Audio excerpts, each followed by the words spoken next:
Monsieur Gervais, RPLI, d'abord l'approbation et ensuite l'arrêt du projet. Oui, je vous propose d'aller assez vite sur le premier rapport. Oui, bien sûr. C'est l'arrêt du bilan de la concertation. Vous avez donc toutes les remarques qui ont été faites, soit dans la réunion publique, soit sur les registres qui étaient dans les mairies, soit par écrit, ainsi que les réponses qui ont été apportées par le Grand Dijon. Donc ce que je vous propose, c'est qu'on arrête cette première étape de la concertation publique. Merci. Sur ce rapport, y a-t-il des abstentions, des oppositions? Non, il s'agit d'arrêter la procédure. Rapport suivant. Alors le rapport suivant, donc, est un peu plus long, c'est logique, puisqu'on arrive au stade, dans ce RLPI, de faire une proposition de règlement qu'on propose d'adopter ce soir. Alors peut-être quelques rappels. En juin 2015, on avait décidé l'élaboration du RLPI. On avait déterminé un certain nombre d'objectifs de valorisation de paysages, de préservation de patrimoine, d'intégrer les transformations de la communauté urbaine et de codifier aussi la traduction de la politique environnementale à travers ce règlement. Donc tout le processus était engagé de travail avec des réunions, avec les personnes publiques associées, avec les communes, avec divers partenaires qui faisaient suite au diagnostic et qui a permis d'élaborer un certain nombre d'orientations, 14. C'était ces orientations qui étaient proposées au débat des conseils municipaux. Une fois le retour des conseils municipaux, une rédaction du règlement a été élaborée. Et je ne vais pas vous en faire la lecture intégrale, pas plus que celle des annexes, mais dire que ce RLPI, pour résumer, donc, il est très strict sur la publicité, donc ceci au motif de préservation du patrimoine, un petit peu plus souple sur les enseignes. Il s'agit surtout là de contrôler la bonne insertion aux façades et aux sites, et notamment sur les enseignes sur pied. Donc ce qui arrive bien entendu maintenant à ce règlement, il y a deux grands chapitres. Le premier, c'est des dispositions générales et ensuite des dispositions par zone. 4 zones ont été définies. La zone 1, dite des patrimoines, elle recouvre 23%, où là, donc, le règlement est très restrictif, voire même interdit toute forme de publicité. La zone 2, c'est les quartiers résidentiels. Là, ça représente 60% de l'agglomération. Donc, quand on additionne les deux premières zones, 60% et 23%, on voit que 83% de l'agglomération va quand même être soumis à une règle très contrainte. Et bien entendu, plus de souplesse sur les zones 3, dit axes routiers, mais ça représente que 2% du total. Et la zone 4, donc, c'est les parcs d'activité, 15% du total, où là, on propose plutôt de s'en référer à la réglementation nationale. Donc voilà, c'est un très très gros travail qui a été fait, parce que il a fallu, je dirais, avoir un cadre général, mais aussi tenir compte de la situation des 24 communes, surtout pour définir le zonage. C'est ce qui a été fait. Donc un très gros travail fait par les communes et les services du Grand Dijon pour arriver à cette proposition très fine qui va notamment loin dans la dentelle pour la définition du zonage. Bien entendu, notre règlement, il est plus restrictif que les textes de la loi nationale.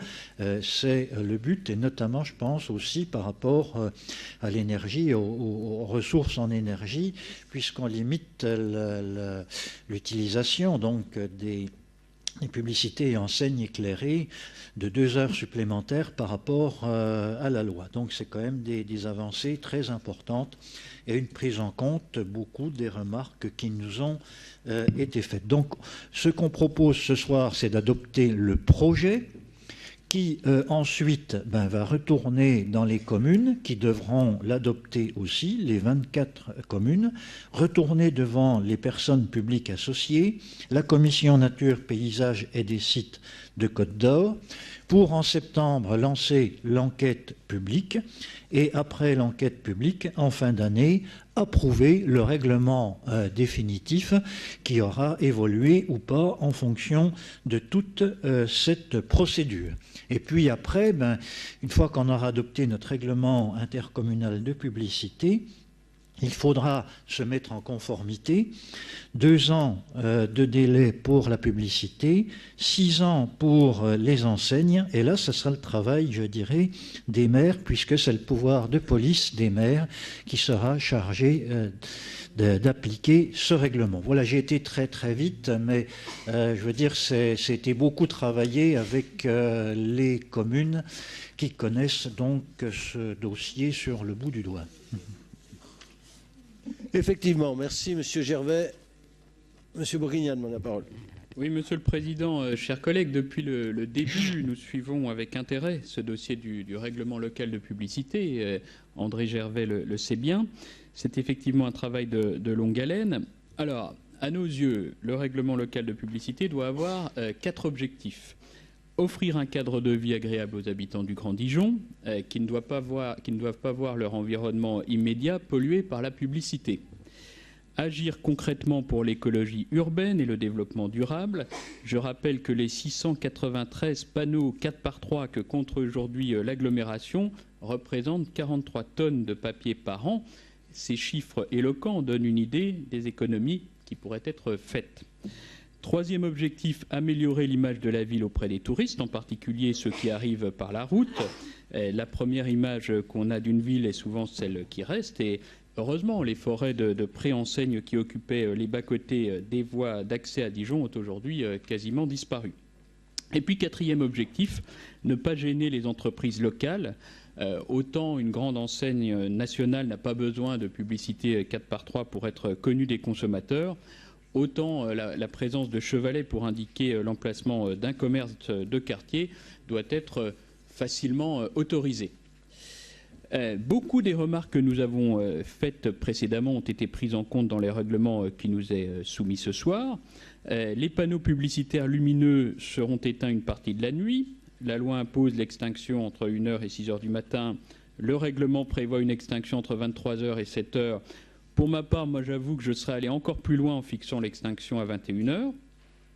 Les panneaux numériques qui diffusent carrément de la publicité vidéo posent un vrai problème, d'abord parce qu'ils sont agressifs sur le plan visuel, mais aussi parce qu'ils posent des problèmes de sécurité routière. Ils attirent de manière inutile l'œil de l'automobiliste. Nous reconnaissons volontiers que le projet de règlement propose André Gervais veut les limiter considérablement. Pour ma part, moi je serais allé encore plus loin en les interdisant purement et simplement. Par ailleurs, j'aurais souhaité qu'une réflexion sur le paysage urbain accompagne le RPLI. En effet, il ne sert à rien de faire des efforts sur la publicité si le mobilier urbain vient dégrader le paysage. Je pense aux conteneurs à vêtements disséminés dans les rues de Dijon par l'association Le Relais. Alors, je ne nie pas une seconde leur utilité, mais disons qu'on peut regretter leur manque d'esthétique. Le même problème se pose pour les colonnes Maurice, qui servent quand même plus à l'annonce des concerts du Zénith qu'aux associations locales. Et demain, il se posera de la même façon à Dijon pour les collecteurs de verre. Et on pourrait comme ça multiplier les exemples. Donc il me semble que le règlement local de publicité aurait gagné à prendre en compte cette problématique du paysage urbain. Enfin, nous aurions ajouté au règlement un volet dédié à la lutte contre les tags et contre l'affichage sauvage illégal. On sait combien ils nuisent à la beauté du cœur historique. Comme les tags et les affiches sont le plus souvent signés par leurs auteurs, il faudrait engager systématiquement des poursuites judiciaires contre eux. Et le règlement local de publicité aurait pu utilement le prévoir. Vous le voyez, Monsieur le Président, ce dossier du règlement local de publicité nous intéresse, nous mobilise. Nous vous suivons sur la plupart des orientations données. Nous reconnaissons le travail considérable qui a été fait et nous irions même, sur certains volets, plus loin que vous.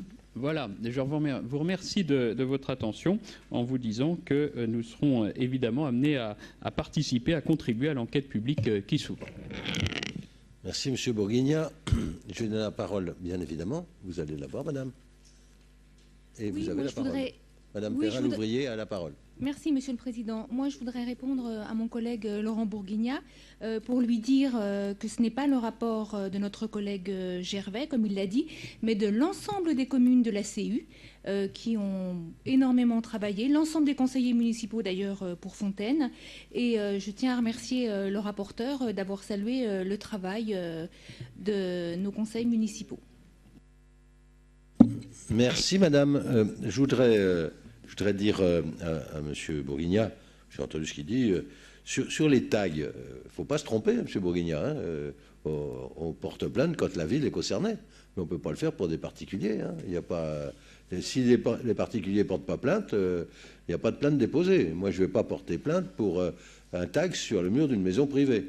Voilà, je peux le faire quand c'est la ville qui est concernée, pour dégradation. D'ailleurs, ça entraîne des condamnations beaucoup plus lourdes que vous le croyez, parce qu'il s'agit là de dégradation de biens publics, et les dégradations de biens publics sont susceptibles de peines qui sont plus lourdes.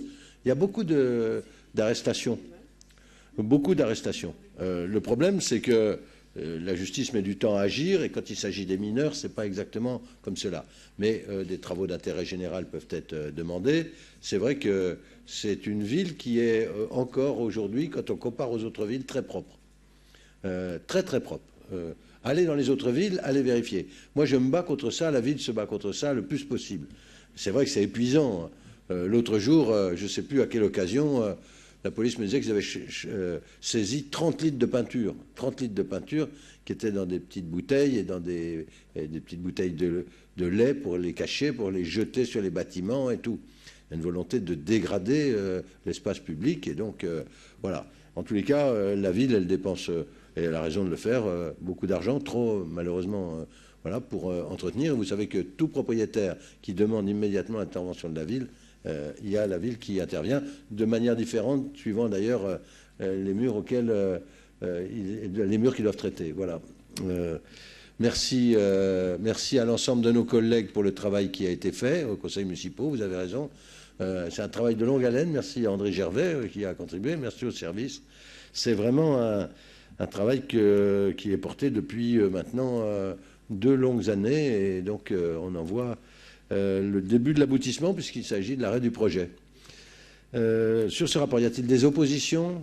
Je n'en vois pas, et je suis très heureux que nous ayons une position commune. Y a-t-il des abstentions? Je n'en vois pas. Il en est donc ainsi décidé.